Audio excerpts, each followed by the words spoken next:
Now is Chris Putnam from Dallas Express. DallasExpress.com has been all over this. As an example, here, and welcome, Chris. Here is a headline from your website yesterday. Dallas ISD spent $2.5 million in taxpayer funds on H-1B visa legal services.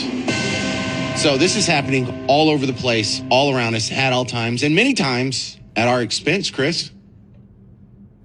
It's pretty wild, James. And what's interesting about, we had reported actually last year on the number of H-1B employees in the Dallas Independent School District.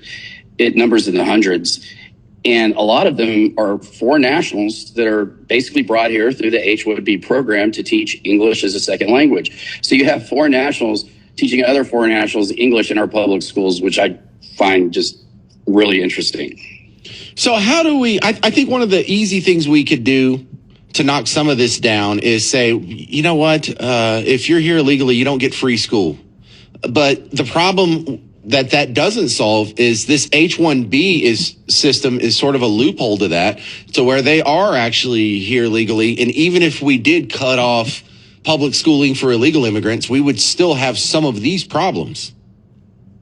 Yeah, for sure. And look, I think it's a good conversation that we're having right now about H-1B. H-1B is not a do we have it or do we not have it issue. And the challenge with an issue like that, as you know, is you got to get people to actually think about it.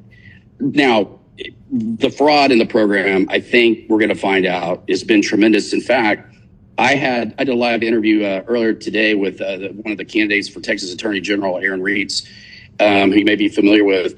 And he worked, of course, for the current Attorney General Paxton. He worked for Ted Cruz. He was a member of the Trump administration. He's actually Assistant Attorney General. And I asked him in that interview, do you think that Texas has the same kind of problem that Minnesota does in this respect? And he said, I actually think it's much larger, whether it's fraud or whether it's just abuse of the system. And so that is where the value is in some of these, independent investigative reporters that are going and knocking on doors, folks like Sarah Gonzalez and Haley. They're finding some of this stuff because they're getting their hands dirty and getting out there and looking for it. And, I think it's going to be just a huge issue. And whether or not the program needs to remain in its current form or be reformed, it certainly needs to be reformed. But, let's, like everything else, let's root out the fraud and the abuse first and then see who we are.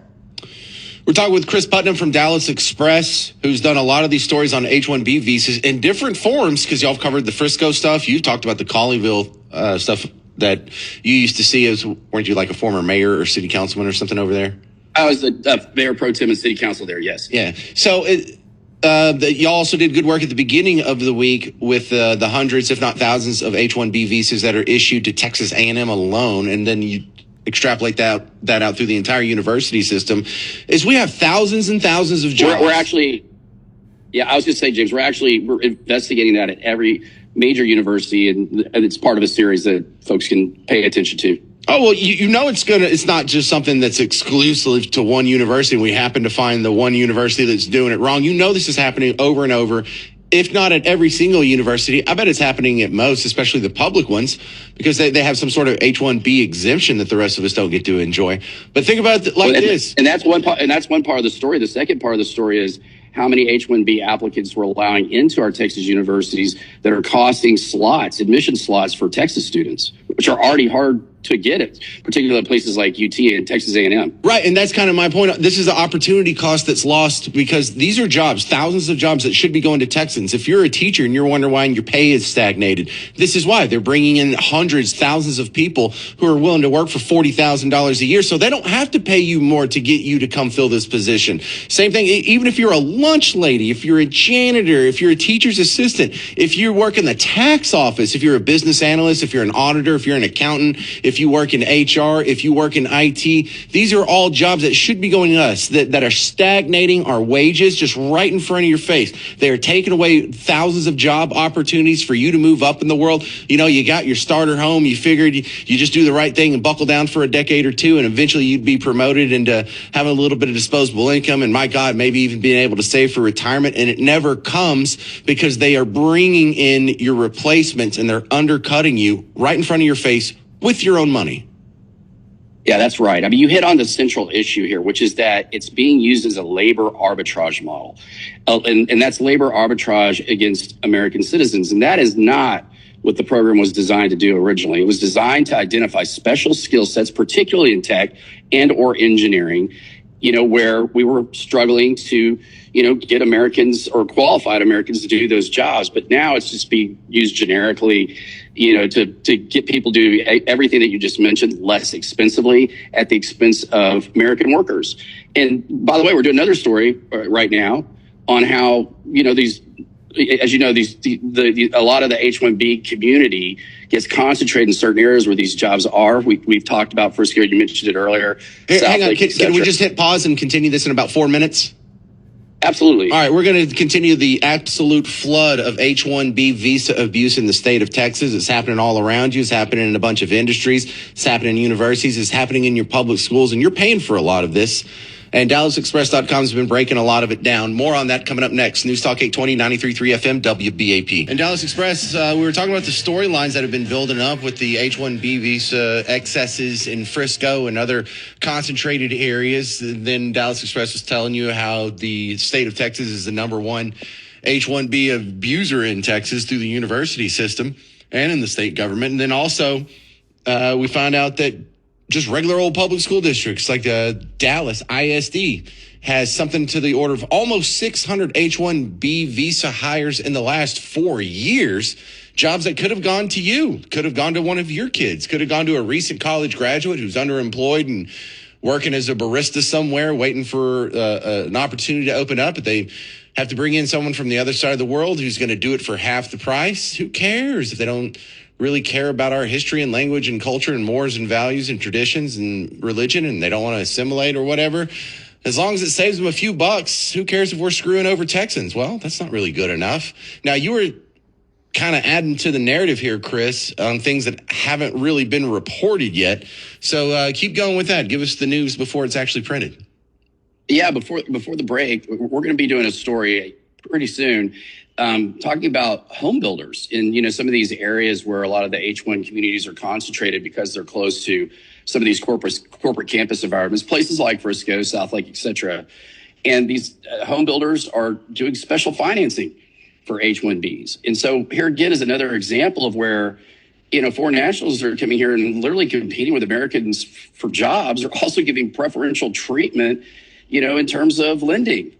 And, it's just an extension of the fact that, as you pointed out earlier, with respect to illegal immigration, which this is not, of course, a lot of the problem with illegal immigration would solve itself if we simply eliminated the incentives that, motivate people to migrate here in the first place. And in Texas, that's namely free healthcare and free education. And those are both things that are very expensive for actual Americans. But those are also things that are out of control at the state level. Well, and this is these types of programs are the reason why. Right. Well, Chris Putnam, I'm just saying the fix for that would have to come from a Supreme Court decision, because it was a Supreme Court decision that put us in this place in the first place. Because what was it, like 81 or 82, when some Supreme Court decision said, nope, you have to give public schooling to undocumented, even to illegal immigrants, people who aren't supposed to be here. You're on the hook for that as well. And but the path to that, of course, is create a law in Texas, pass legislation that does just that challenges that rule, and let's go legislate in the court system. That's what the left does all the time. It's literally their mode of operation for dealing with laws in red states or conservative laws that they don't like. So, Chris Putnam, why aren't we doing that? Great question. I think that we're on that path.